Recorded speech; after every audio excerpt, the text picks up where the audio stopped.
syukur kehadirat Allah. Malam hari ini malam kembali Allah Subhanahu wa taala menetapkan kepada kita semua melalui perkumpulan ini dengan kebaikan, dengan rahmat, keberkahan serta ampunan. Mudah-mudahan setiap di antara kita yang hadir berkumpul di majelis ini semuanya berhak mendapatkan ampunan dari Allah. Hadirnya kita membuat kedua orang tua kita pun mendapat ampunan dari Allah. Dan mudah-mudahan hajat kita dikabulkan oleh Allah, dan hajat terbesar kita mati dalam keadaan husnul khatimah, mengucap kalimat syahadah, berkumpul bersama baginda Rasulullah sallallahu alaihi wasallam. Salawat dan salam mudah-mudahan selalu tercurah tersampaikan kepada baginda Rasul Nabi kita Muhammad sallallahu alaihi wasallam beserta keluarga dan sahabat serta kerabat.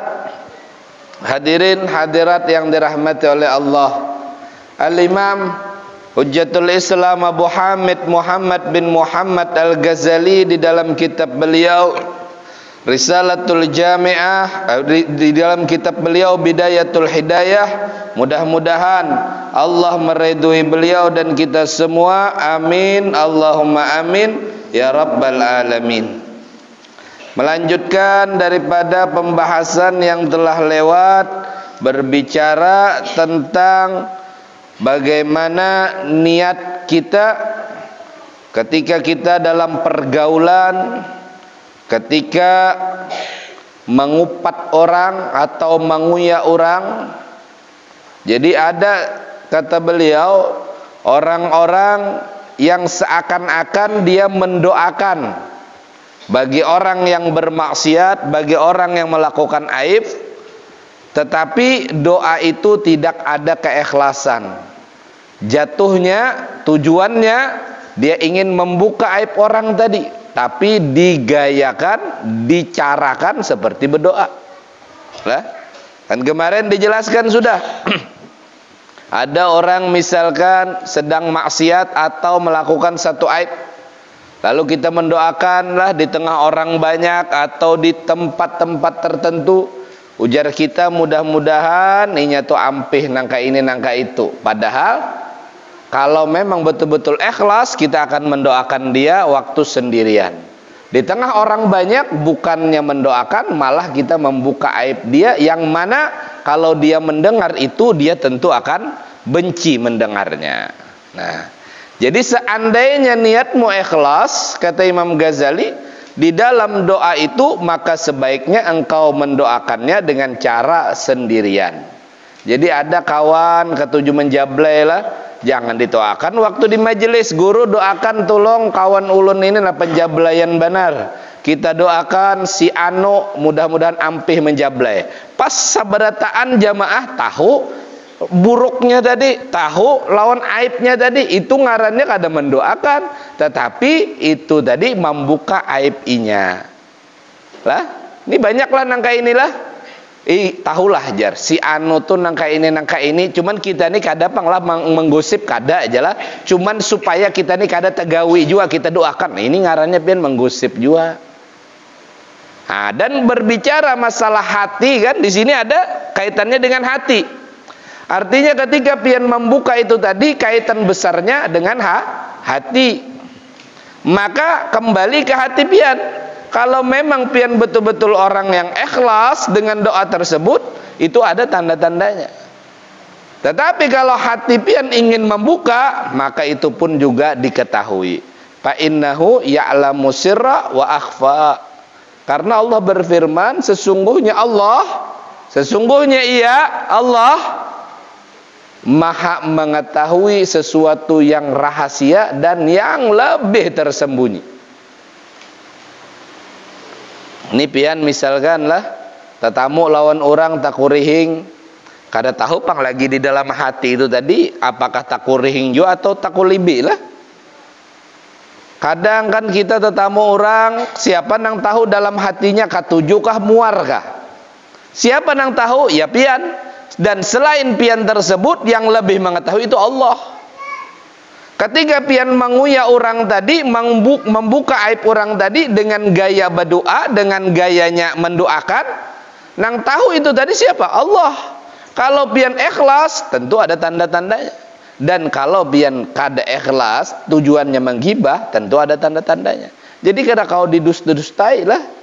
Nang di dalam hati pian itu diketahui oleh Allah. Jangankan dalam hati, bahkan sesuatu yang lebih dalam daripada hati pian itu diketahui oleh Allah. Jadi gerak-gerik kita ini kada bagarak nang bagarak, kada diam nang diam, yang zahir maupun yang batin semuanya dalam pengawasan Allah. Tidak ada zaman, tidak ada masa yang terlewat kecuali dalam pengetahuan Allah. Bahkan dalam hati kita. Makanya firman Allah ini harusnya selalu kita ingatkan. Fa innahu ya'lamu sirra wa akhfa. Allah itu tahu berataan nang tersembunyi nang rahasia. Jadi di mana aja pian hendak memaksiat sendirian orang banyak lah, di tempat nang diketahui atau nang tersembunyi itu Allah tahu. Jangankan nang masih bertempat, nang di dalam hati pun Allah tahu. Ini kalaunya memang lah firman Allah ini selalu terngiang di telinga kita, selalu terbayang, insya Allah kita kada wani bermaksiat. Kenapa? Ada Allah nang maha tahu. Cuman kan kebanyakan kita kada ingat, cuman kebanyakan kita lupa lah. Ah itu tadi lah. Jadi nang di dalam hati itu ketahuan juga oleh Allah Ta'ala. Kada kau dibungul-bunguli, kada kau didusta-dustai, kada kau disembunyikan. Mungkin lah. Makanya ada ikhlas, ada riya. Kalau riya itu apa? Wahwa amal li ajlin nas, yaitu beramal karena sebab manusia.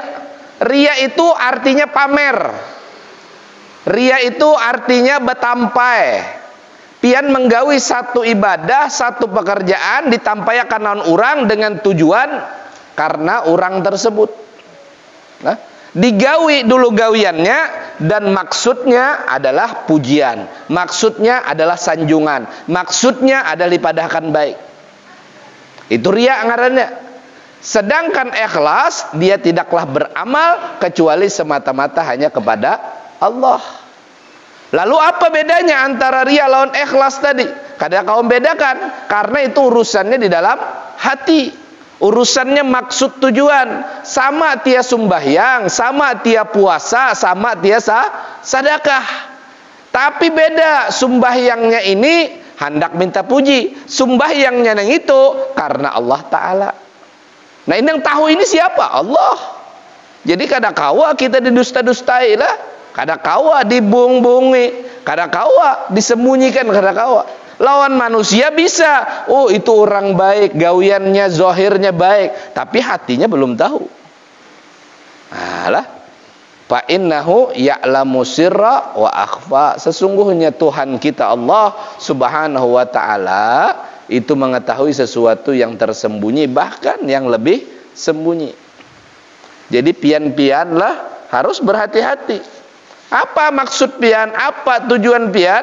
Dengan pian menguya orang tadi, dengan maksud kisahnya tadilah ini kita kada bergosip cuman supaya jadi pelajaran. Nah ini kan banyak lah, kita kada apa menggosip inilah, lalu cuman berkisah juga lawan ampun orang tadi, aib orang tadi lah. Nah, makanya hati-hati. Kenapa? Allah itu mengetahui bukan hanya gerak-gerik kita, zahir perkataan kita, tetapi maksud tujuan kita itu Allah tahu. Kalau memang itu tujuannya untuk membuka aib orang, menggibah orang, mengupat orang, itu akan dipertanggungjawabkan di hadapan Allah Subhanahu wa taala. Karena Nabi kita mengingatkan apa? Allah Subhanahu wa taala berfirman, "Wala yaktab ba'dukum ba'da ayuhibbu ahadukum ayyakula lahma akhihi maitan fakarihtumuh." Dan janganlah sebagian kamu mengupat, menggosip, menguya orang.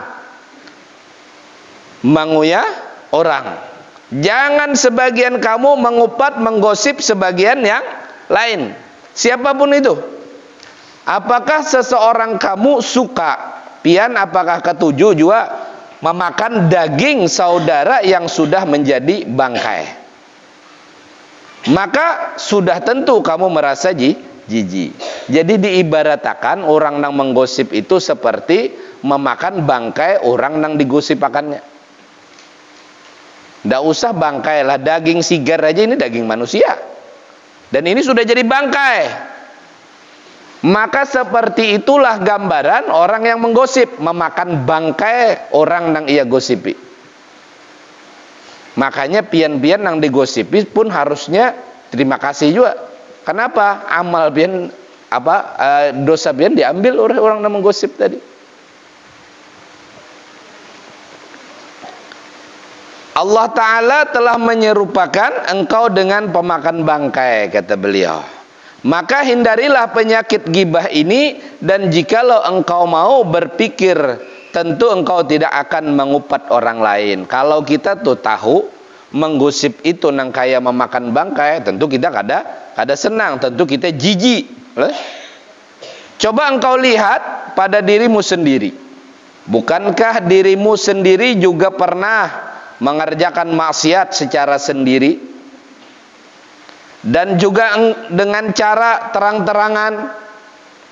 Maka apabila engkau telah mengetahui bahwa dirimu sendiri banyak mempunyai kelemahan sehingga engkau melakukan sesuatu maksiat, maka ketahuilah begitu pula halnya saudaramu. Artinya kalaunya memang toh orang itu bermaksiat, menggawi satu keaiban, apa bedanya lawan kita? Kita pun sama, entah itu sorangan, entah itu sendirian, bisa juga kita bermaksiat. Kalaunya sama-sama bermaksiat, kenapa harus kita buka aib orang? Kenapa? Kalaunya kita bisa membuka aib orang pun bisa juga membuka aib kita. Nah, jadi maksud Imam Ghazali seperti itu. Jadi nang ketujuh begosip-gosip inilah pian kira-kira kalaunya digosipakan orang ketujuh apa kada? Dikuya orang ketujuh apa kada? Apalagi lah acil-acil lah, masya Allah. Kalau pina udah tapak di muhanya aja lah. Nah ini kan acil-acil nang wani biasanya lah. Nyau bujur kah bangunya unda aja lah. Kalau pina udah tapak di muha nih nyawa nih lah. Ini acil-acil nang tewani lah. Nang hinip tadi ih aja, Cuman di belakang manguyap juga tetap. Bujur kada aja. Nah ini memang seperti ini. Artinya apa? Penyakit gosip ini, penyakit gosip menggosip ini memang luar biasa. Nang digosip siapa? Ya kakawanan juga, ya kerabat juga, ya keluarga juga. Itulah gosip. Nah jadi kalau pian tuh ada ketujuh digosip orang, ya jangan. Kenapa? Karena gosip itu ujar Allah Ta'ala seperti memakan bangkai saudaramu yang engkau gosip. Apakah engkau ketujuh? Apakah engkau senang? Ya pastinya jijik. Na'udzubillah summa na'udzubillah. Cuma namun pian tolah kada belauk makan nasi putih wara. Nah kalaunya hendak belauk sambil menguya orang makan tadi, apa lauknya? Ya bangkai saudara pian tadi. Nah kada abut pian nukar iwak lah saban hari lah, bangkai saudara tadi dimakan. Nah, ini menggosip lah.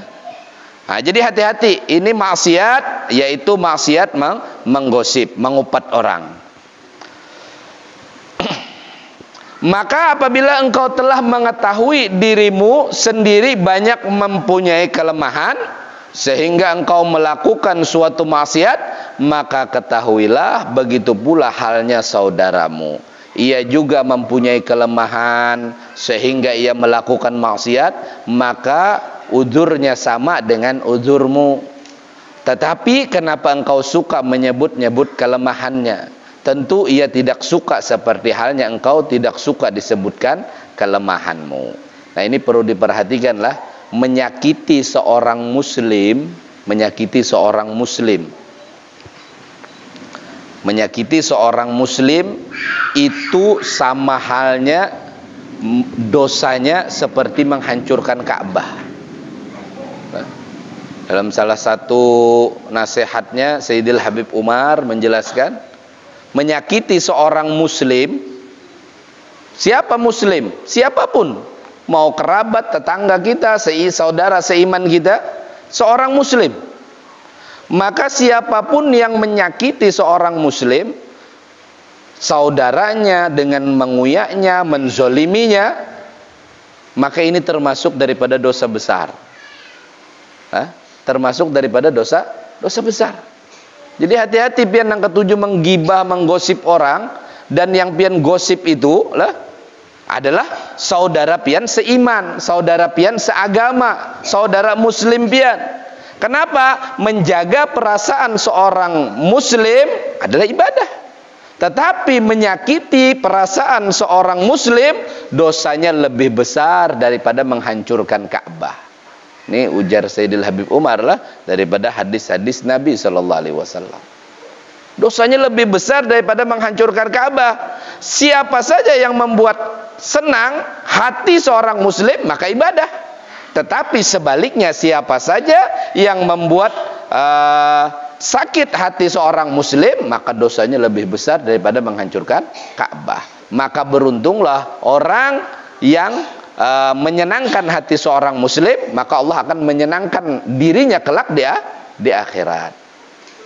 Nah, jadi kalau pian menggosip itu kira-kira pian dikuya orang, kira-kira hati pian sakit apa kada? Maka seperti itulah keadaan saudara muslim kita. Ketika kita ucapkan seperti itu, hati mereka sakit apa kada? Sakit. Berarti kita menyakiti perasaan saudara muslim kita. Inilah kadanglah anak kananakan kada ingat di hari apa ngarannya bekawanan, bermainan, rigat awaknya. Kadang pian tuh kadang kada menjaga pembicaraan. Umane ini aja lah bilangan rigat benar kayak anak Jawa aja lah. Orang Jawa mendengar itu bisa sakit hatinya, pian. Lah, adalah pian so mendengar ini aja. Pian rigat benar aja ini kayak anak Jawa aja. Model kayak anak Jawa tuh rigat berataan lah. Ini orang Jawa mendengar pian sakit hati, lah. Kayak apa kalau pina Jawa orang Jawa lah, ini rigat benar kayak anak orang Banjar aja lah. Sakit kan kira-kira hati pian Jawa? Hanya perasaan-perasaan seperti ini perlu dijaga lah. Perkataan-perkataan, ucapan lah, apalagi gosip-gosip, apa kuya-kuyaan itu harus dijaga. Kenapa? Termasuk menyakiti perasaan saudara muslim kita. Hah? Makanya bilanya ada orang kita nih bepandiran lah pada bahan Banjar aja berataan. Ada Jawa sikung di situ kada paham bahasa Banjar. Jangan pian hantam bahasa Banjar terus. Kalau pina perasaan orang tadi sakit dikiranya kita menyambatinya. Nah, kayak itu juga lah nang Jawa lah, mentang-mentang pabadaan Jawa aja ada Banjar seikung, bahasa Jawa aja. Hormati nang seikung tadi. Siapa tahu ini tergores perasaannya tadi. Lah. Nah, ini kada manguya. Ini nang berhadapan lah, apalagi memang pian kuya di belakang. Inya tahu, inya mendengar, sakit hatinya, maka dosa besar. Lah, menyakiti perasaan seorang muslim itu dosa besar, lebih besar daripada menghancurkan Ka'bah. Apalagi kira-kira lah menyakiti perasaan kuitan, durhaka. Nah, ini hati-hatilah. Menyakiti perasaan kuitan, menyakiti perasaan muslim itu dosa besar. Apalagi menyakiti perasaan kuitan. Nah, menyenangkan seorang muslim, Allah senangkan ia di akhirat. Apalagi menyenangkan orang tua. Nah, ini luar biasa lah. Nah, jadi hati-hati. Wala yaktab ba'dukum ba'da. Ayuhibba ahadukum ayyakula lahma akhihi maitan fakarihtumu lah. Dan janganlah sebagian kamu menggibah, menguya sebagian yang lain. Karena Allah ibaratkan orang yang menggibah, menguya itu seperti memakan bangkai, daging bangkai saudaranya tadi yang ia kuya tadi, yang ia gibah tadi. Na'udzubillah, subhana'udzubillah. Dan apabila engkau menutupi keaibannya, nah begitu pula ketika kita menutupi keaibannya, maka Allah Ta'ala pasti akan menutupi keaibanmu. Jadi kalau pian nang ketujuh menutupi aib orang, pian tutupi, pian ini tahu aja orang ini kada baik, tapi pian kada membicarakan. Dan orang kita ini memang luar biasa lah. Apalagi acil-acil nih biasanya luar biasa. Ini rahasia lah, jangan dikisahkan je lah. Itu sama aja pian suruh kisahkan. Amunnya rahasia ya jangan dikisahkan sekali. Ini rahasia lah, jangan dikisahkan je. Nang dikisahkan nih kena pulang. Ini rahasia lah, ujar si anu rahasia nih, kisahkan ke orang. Kina arus sekampungan tahu aib tadi. Padahal bunyi awalnya rahasia. Inilah rancak nangka ini. Tapi sama tujuannya, ini gibah juga. Ini gibah. Ini gibah. Nah, kalau nyepian ketujuh menutupi aib orang ini punya aib, punya buruk, punya kesalahan, punya kesupanan. Karena pian peduli sesama muslim, pian tutupi aibnya. Maka kelak Allah akan menutupi aib pian. Kita ini yakin aja banyak aja dosa, cuman Allah itu sayang lawan kita, banyak Allah tutupi aib kita. Nah.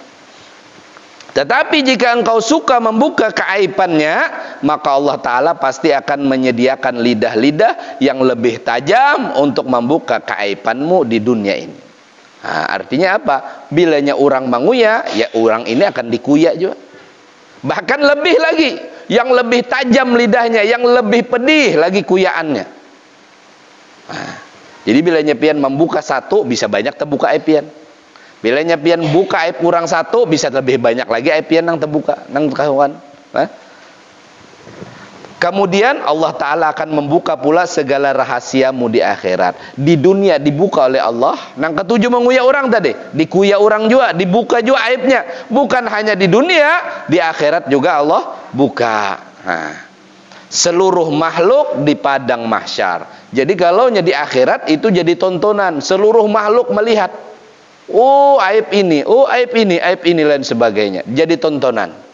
Seandainya engkau melihat dirimu bersih daripada dosa, baik zahir atau batin, dan engkau melihat dirimu bersih daripada segala kaiban, baik yang berkenan dengan urusan agama ataupun dunia, maka ketahuilah bahwa kejahilanmu terhadap dirimu sendiri itu adalah sejahat-jahat kejahilan. Tidak ada aib yang lebih besar daripada seseorang yang menganggap dirinya bersih dari segala dosa dan kesalahan. Sebenarnya ketika itu Allah Ta'ala tidak menghendaki kebaikan daripada dirimu. Jadi ketika engkau melihat dirimu sebagai seorang yang bersih, maka itu adalah kesudahan daripada segala kejahilan atau kebodohan. Makanya orang nang kawa menguya orang itu merasa dirinya bersih. Dan ujar Imam Ghazali, kalau orang tuh sudah merasa dirinya bersih, itu adalah segala kesudahan daripada kebodohannya. Kenapa? Karena manusia itu kadang-kadang bersih, kadang-kadang luput daripada salah dan khilaf. Kalau inya merasa dirinya bersih sehingganya inya mampu menguya orang, kenapa? Merasa dirinya bujur terus, merasa dirinya baik terus. Akhirnya apa? Nang dilihat aib orang aja. Akhirnya yang dilihat keburukan orang aja. Sampai inya menguya, berarti inya merasa dirinya bersih. Itu tandanya orang ini adalah sebenarnya daripada kebodohan.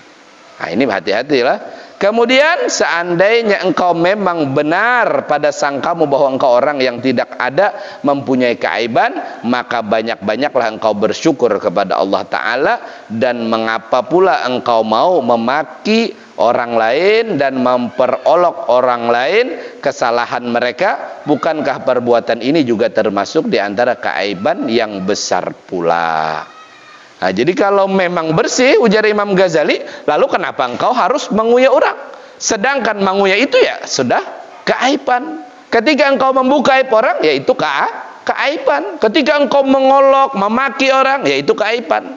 Mau apapun lah judulnya, mau apapun kisah supaya jangan enaklah, jangan. Nah ini lain, walaupun kisah judulnya supaya jangan tegawi lah, apapun judulnya, selama itu membuka aib orang, selama itu membuka keburukan orang, berarti kita sudah menggawi satu keburukan juga. Apa? Menguya itu tadi. Dan menguya itu salah satu daripada dosa besar pula. Naudzubillah summa naudzubillah. Nah ini luar biasa lah, Imam Ghazali memberikan nasihat ini luar biasa. Artinya ini kan beberapa ratus tahun yang lalu sudah. Dan beliau masih kita dengarkan nasihat ini, dan masih saat ini banyak di antara kita yang jatuh kepada maksiat ini. Sesuatu yang dianggap ringan oleh sebagian kita yaitu menguya orang. Awalnya kisah bakisahan, awalnya kisah nangka ini, tapi ujung-ujungnya ya kawan juga nang dikisahkan. Bahasa wahininya nang apa? Merosting, jelah merosting. Itu menguya orang, memperolok orang, menguya orang. Dan di dalam agama kita tidak diajarkan seperti itu. Kenapa? Menguyak, memperolok, mempertontonkan keaiban orang lain, berarti itu sama dengan gibah. Walaupun bujur, ya karena bujur itulah gibah. Amun kada bujur itu namanya fitnah.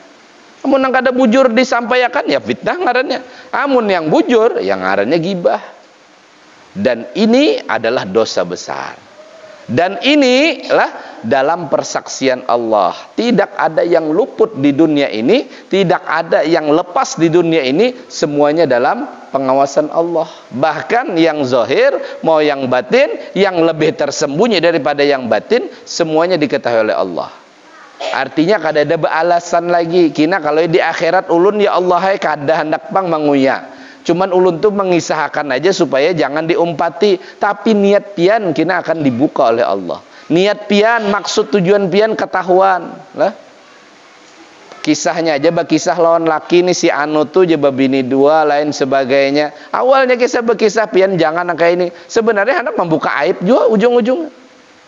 Makanya ini termasuk daripada dosa besar. Nauzubillah.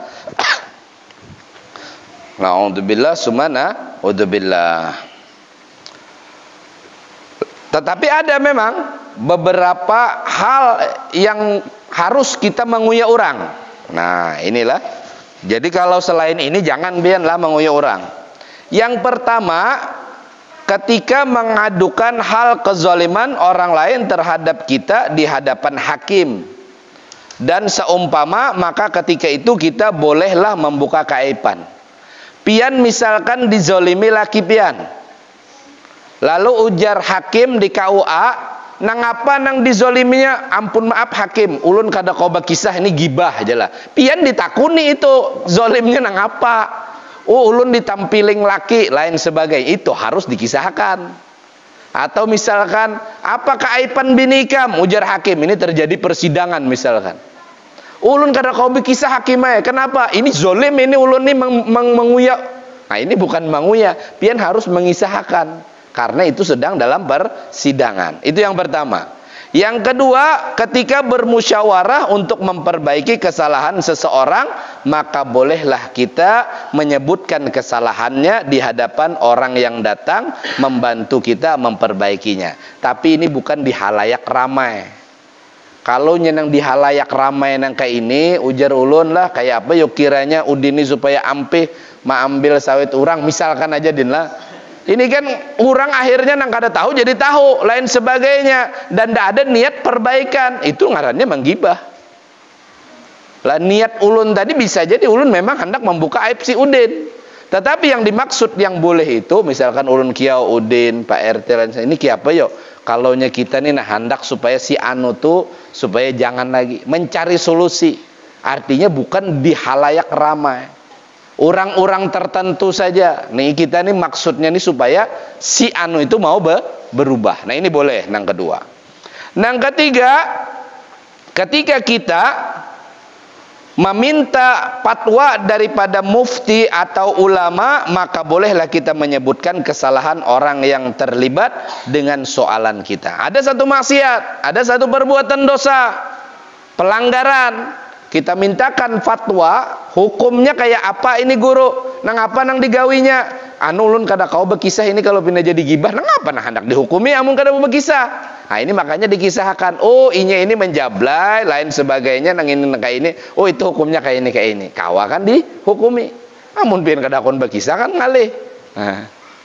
Nang keempat, ketika kita melarang orang banyak supaya mereka tidak terikut dengan seseorang yang melakukan perbuatan yang salah, maka terpaksa kita menyebutkan kesalahan orang yang berkenaan supaya orang banyak jangan tertipu dengannya. Boleh kita sebutkan, tapi jangan orangnya lah. Ini ada satu kayak ini, nah supaya jangan taumpat orang, ini jangan digawi. Tapi jangan disebutkan orangnya tadi. Kelima, ketika menyebut seseorang yang telah dikenali dengan aibnya, seperti kita menyebut seseorang yang masyhur dengan nama Udin, Pincang dan sebagainya. Nah inilah, ini kan misalkan apalah namanya, orang itu sudah masyhur dengan ngaran yang itu tadi. lah. Kayak sini kan Udin Buaya misalkan lah, Udin Buaya. Nah, karena bingung buaya sidin misalkan lah. Ini apakah aib lah? Ini boleh seperti itu. Keenam, menyebut kesalahan seseorang yang sudah tidak malu menzahirkan kefasikannya seperti orang yang suka minum arak di hadapan orang banyak. Nah, tapi kalau ada orang lah nang kada tahu disupan lagi lawan maksiat tadi, malah himung lah, malah himung. Nah, ini yang boleh kita sebutkan orang tadi. Bangga disiarakan, bagandakan, dipoto, di video lah, dikirim di sosial media, memang hendak tersiar, melakukan sesuatu yang haram, memang hendak tersiar, hendak viral lain sebagainya, maka ini adalah orang yang fasik ngarannya. Nah, ini kita boleh menyebut kefasikan seperti inilah, keburukan seperti ini, supaya apa? Supaya jangan akan ditiru lah. Nah, selain daripada itu, yang 6 buting tadi jangan kita menyebutkan. Jangan kita sebutkan lah. Wallahu a'lam. Mudah-mudahan dengan yang sedikit ini memberikan manfaat bagi kita barataan. Insyaallah dilanjutkan yang keempat, berdebat maksiat yang disuruh larang dengan lidah oleh Imam Ghazali, berdebat atau bertengkar dan suka membantah perkataan orang lain. Wallahu a'lam. Mudah-mudahan yang sedikit ini memberikan manfaat bagi kita semua, terutama dalam ketaatan, kebaikan, ketakwaan. Mudah-mudahan Allah tambah ketaatan kepada kita semua, Allah tambah keimanan kepada kita semua, Allah tambah rasa takut kepada kita semua, dan Allah tambah sehingganya kita selalu merasa diawasi oleh Allah Subhanahu wa taala. Semakin bertambah keimanan, semakin bertambah ketakwaan, semakin bertambah amal soleh kita, dan mudah-mudahan dengan berkat majelis ini dosa kita diampuni oleh Allah. Dosa yang disengaja, dosa yang tidak disengaja, yang zahir maupun yang tidak nampak, yang sendirian atau disaksikan orang banyak, mudah-mudahan dosa tersebut dalam ampunan Allah, dalam keadaan diterima taubatnya oleh Allah, dan mudah-mudahan begitu pula dosa kedua orang tua kita. Amin ya rabbal alamin.